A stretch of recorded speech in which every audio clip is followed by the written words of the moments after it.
pessoas lindas e abençoadas, sejam todos bem-vindos. Eu sou Cris Cole, essa é a Kathy. Estamos aqui hoje para falar sobre um assunto interessante, como que os narcisistas, as narcisistas se sentem quando você termina o relacionamento antes deles te darem o descarte. Eu vou contar uma experiência que eu tive, pessoal, que eu já falei aqui em alguns vídeos. Se você é novo ou nova aqui no canal, você vai ouvir pela primeira vez. Se você já me acompanha há mais tempo, você vai lembrar. Mas eu vou dar como exemplo isso, porque realmente é algo que afeta eles demais. Entendemos que isso acontece, essa ira, essa raiva deles é muito grande porque eles acham que nós somos propriedade deles, que nós somos um objeto que está ali para dar para eles e elas o que eles querem, o que elas querem, que nós não temos vida própria, que a nossa missão na vida é viver a vida deles. É ser o que eles querem que a gente seja e fazer o que eles querem que a gente faça, né? Triste ilusão, porque não é nada disso. Glória a Deus por isso. Temos uma vida e quem não tem são eles. Por isso que eles ficam jogando com a vida das pessoas para que eles possam se sentir alguma coisa. Então comigo o que aconteceu? Eu tinha um relacionamento com essa pessoa, tóxico, lógico, um sociopata, imagina.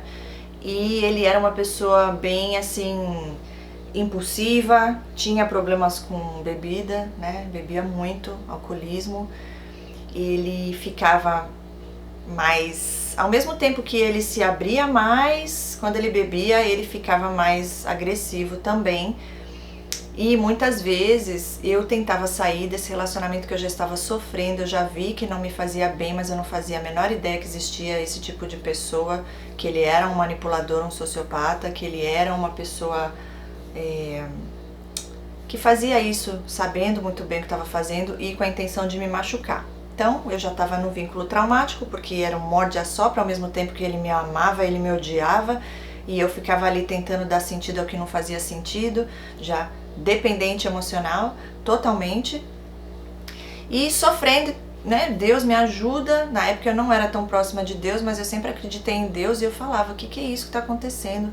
Me ajuda, Senhor, me ajuda a sair disso.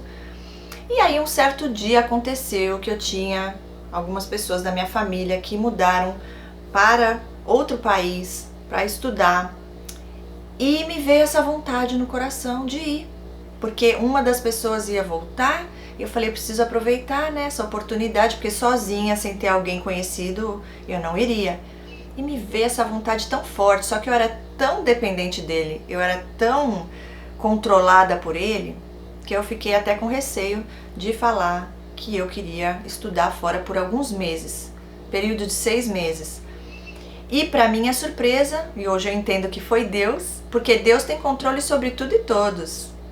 Ele fala pro demônio, é assim ou não é, e ele tem que obedecer. Ele só vai até onde Deus permitir. Então, quando eu comentei com ele que eu queria fazer isso, ele me deu o maior apoio, foi ele que mais me motivou. E hoje eu entendo o agir de Deus, e ao mesmo tempo, na cabeça dele, o que levou ele a ter vantagem sobre isso e querer que eu fosse, é porque ele pensou, 6 meses sem ela aqui, eu vou poder fazer o que eu quiser, sem nem me preocupar. Férias da Cris. Então, só que lógico, ele, na cabeça dele e na minha também, tinha certeza que em 6 meses eu voltaria. Só que eu pensei, 6 meses é muito tempo, né? Eu não vou aguentar. E aí planejamos juntos, aquela coisa linda, ele fez o future faking, que em 3 meses ele iria me visitar. E aí, depois dos outros 3 meses eu voltaria e a gente então se casaria e viveríamos felizes para sempre. Ai, gente, só rindo mesmo para não chorar, viu? E aí, tudo lindo, tudo maravilhoso, fui já morrendo de saudade, contando nos dedos os 3 meses para ele poder ir lá me ver, já pensando em lugares que eu ia levá-lo e tudo mais. E aí, próximo disso, ele me liga e me fala que mudanças de planos ocorreram e que ele não iria mais poder me ver. Adivinha por quê, gente? Porque ele tinha que viajar de novo com os amigos dele para um lugar que ele já tinha ido antes e que ele me contou que tinha ficado com uma menina. E eu fiquei com uma mistura de sentimento, ao mesmo tempo que eu fiquei com muita raiva, principalmente porque era o mesmo lugar que ele tinha ido e lógico, veio à memória o que ele tinha feito lá. Eu falei, agora que bonito, ele vai então agora fazer a despedida de solteiro, né? E a tonta aqui tá aqui esperando. Não tinha justificativa, né, gente? Não tinha motivo, não era uma emergência, não era um caso dele não ter condições financeiras de poder comprar passagem. Não. É simplesmente para me machucar, só que na época eu não sabia quem ele era, como eu falei, mas machucou. E machucou ao ponto que eu senti naquele momento que lá dentro morreu. Sentimento pouco que eu ainda tinha por ele, porque eu já tinha sofrido um monte, mas eu não conseguia sair, como eu falei pra você, já estava viciada. Ali morreu. E aí passaram-se uns 2 meses, eu conheci uma pessoa que também é um outro narcisista, gente. Só Deus na causa, só que pelo menos não era um sociopata, né? Que esse outro lá, eu tive realmente esse vínculo traumático que eu nunca tive com nenhuma outra pessoa depois. Graças a Deus por isso. Mas o que aconteceu? Eu decidi que eu não queria mais ele, eu já estava longe mesmo fisicamente, foi mais fácil. E passaram-se algumas semanas, eu pensei, não é certo, né? Ele não saber disso. Ah, detalhe, ele foi para essa viagem e me mandava foto dele com uns amigos, tudo na balada, tudo lá rindo e dizendo: estou morrendo de saudade, quando você voltar a gente vai preparar tudo para o nosso casamento, já estou preparado para casar. Eu falei, preparado para casar, esperou eu ir pro outro lado do mundo para decidir, né? Enquanto eu tava lá perto, não queria saber de nada, e eu lá sonhando. Enfim, tudo mentira, tudo manipulação, e eu tenho certeza que se eu tivesse voltado, ele é do tipo que ia me largar sozinha lá na igreja. Imagina esse descarte que ia ser pra mim tão traumático, que Deus foi tão bom que não permitiu, né, que eu voltasse, que foi o que aconteceu, que eu já vou chegar lá. Aí o que aconteceu? Eu liguei, eu já estava decidida que eu não queria mais ele, que eu não iria mais voltar. E aí eu peguei e falei pra ele que eu estava com uma outra pessoa, que eu tinha que avisá-lo porque não é correto. Quer dizer, eu estava terminando com ele por telefone porque não tinha como fazer pessoalmente, já que ele não ia mais pra lá. E veja bem que interessante, ele podia muito bem ter dito: Cris, eu não vou porque meus amigos estão insistindo tanto pra eu ir, eu quero muito ir com eles de novo, seja lá o motivo que fosse, mas então, no mês que vem eu vou pra ir. Não! Ele falou que não ia, que ia viajar com os amigos dele e nem cogitou a hipótese de vir depois me ver. Assim.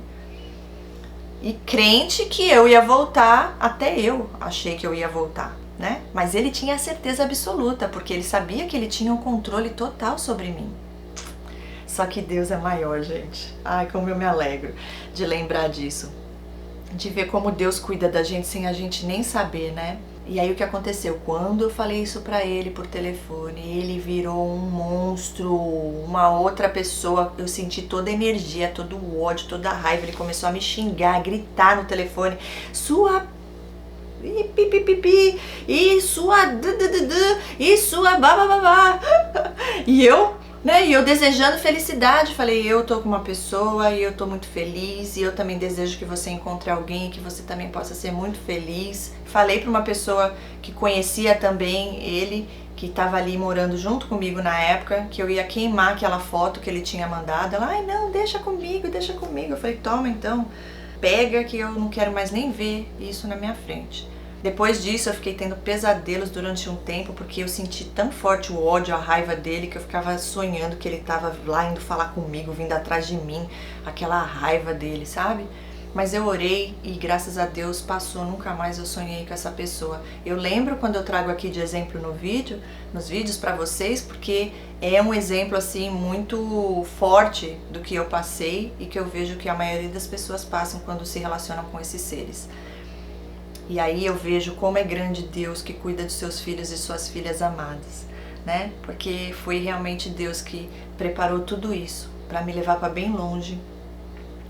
E foi isso que aconteceu, gente. Então, eles ficam com muito ódio, muita raiva, porque para ele, que eu tô dando esse exemplo aqui, eu era posse dele.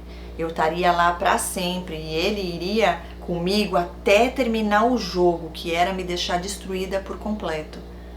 Só que Deus não permitiu que prosperasse. Eu digo que a justiça de Deus na vida dos seus filhos amados é assim. Não é causando dor neles, diretamente, mas é nos livrando deles, é nos protegendo, não deixando prosperar as ciladas do inimigo sobre nossas vidas. Então a gente tem que ter muita gratidão por Deus por isso, porque foi sim a maior justiça na minha vida em relação a esse relacionamento, foi ter me levado para bem longe e eu ter continuado lá. Depois também acabou o relacionamento com esse outro, que era narcisista também, graças a Deus, e até chegar ao ponto que eu descobri, que Deus revelou, né, quem são essas pessoas de verdade, e hoje tenho aqui o canal e eu passo adiante essa informação para ajudar outras pessoas que estão agora saindo desses relacionamentos, descobrindo que o início é o mais difícil, né, conseguir dar sentido ao que nada fazia sentido, entender como eles funcionam, por que eles agem assim, e é isso, gente. Eu espero ter ajudado. Eles ficam assim com muita raiva, muito irados, eles não aceitam. E no meu caso, como eu já estava longe e tudo, não teve o hoovering, não teve nem espaço, imagina. E o orgulho, ele era tão orgulhoso, o orgulho foi tanto, a raiva foi tanta, que nunca na vida que ele iria tentar voltar comigo. Mesmo porque ele, acho que já sabia, né, que não ia ter como. Eu já estava decidida, e eles sentem, né, quando a gente realmente tá decidida, eles sabem, e aí o medo de ser rejeitado mais uma vez, eles nem correm esse risco. Então existem as exceções. Nunca tive hoovering vindo desse meu ex, não. Eles pensam assim, é um jogo, quem manda sou eu, e só eu que posso terminar. E tenho que sempre ganhar. E aí quando acontece isso, que aconteceu no meu caso, e que eu sei que acontece com vários deles, porque eu sei que muitos de vocês aqui também terminaram o relacionamento antes deles darem o descarte, e eles ficam realmente muito irados, eles não aceitam, não engolem, né? Porque faz com que eles vejam que na verdade eles não tinham todo esse poder, esse controle ali sobre nossas vidas. Nós fomos mais fortes e nos valorizamos em primeiro.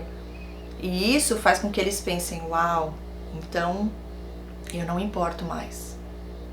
Eu não fui bom o suficiente para manipular essa pessoa e conseguir ter ela aqui. Eles se sentem impotentes, incapazes, insuficientes, que é tudo que na verdade eles já sentem lá dentro, no fundo deles, lá dentro, escondidinho, guardadinho a 7 chaves. E aí faz com que eles lembrem daquilo, e isso incomoda demais. Eles precisam estar no controle. Quando eles perdem esse controle, eles ficam bem mal. Mas é isso, gente. Eu deixo aqui essa mensagem, espero ter ajudado. Deixe seu comentário aqui se também você já saiu antes, se também aconteceu isso com você, parecido. Como é que foi? Você percebeu como eles ficam? Que a reação deles é essa, muita ira, muita raiva, descontrole total, essa impotência, essa sensação de fraqueza. Muitos entram em colapso quando isso acontece, quando não tem outra vítima ali.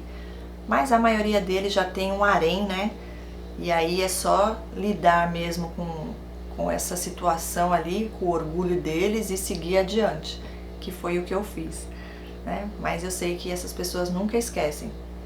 E que fique lá para ele de aprendizado, né? Que ninguém tem controle sobre ninguém, somente Deus tem controle sobre tudo e todos.